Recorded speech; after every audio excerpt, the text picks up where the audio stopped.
Raquel Welch, and you're watching me on Quasar 2 Color TV. Quasar 2 by Motorola. It has the improved picture tube for sharper, clearer color. The works in the drawer help keep it that way.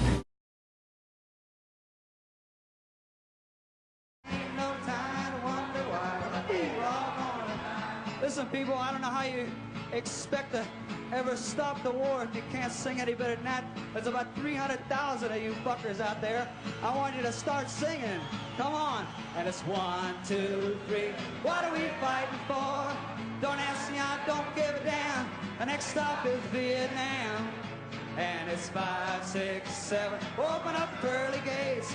Well, ain't no time to wonder why. We're all gonna die.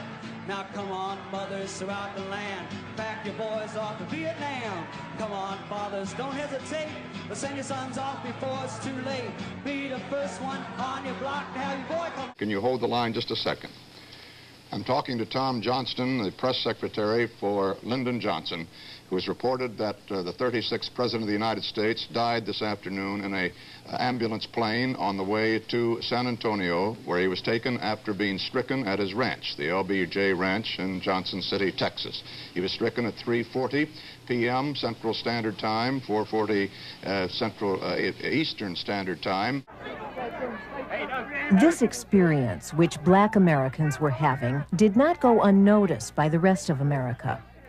Something had started that was beginning to spread, a new kind of pride, identity, and consciousness that was about to turn the mass movements of the 1960s into new and different forms of activism.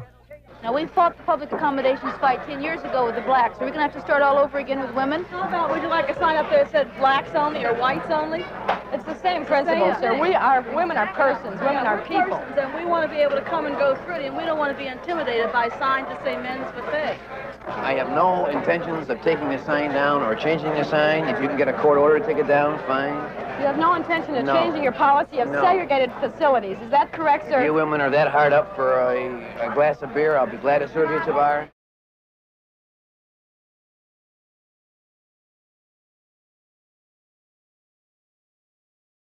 World and turn on my VCR. Even the baby in Steve's world has her own TV channel. He can watch her from all over the house. She also has her own VCR. Steve plays educational tapes on it. For his own use, he has 1,000 videotapes. He needs a computer to keep track of it all. If I had a choice of buying a dinner or a new videotape, I'd probably buy the videotape. All this seems pretty weird to me, but today more people are going crazy over the new technology. Home video has become the drug of the 80s. It's the new drug of the 80s. And we want to be in there when it's starting, which is right now.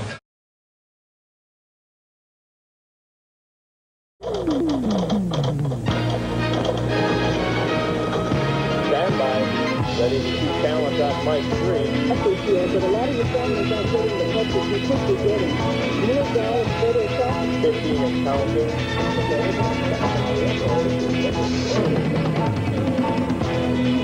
Ready to take video live. Testing. 1, 2, 3, 4. 5 and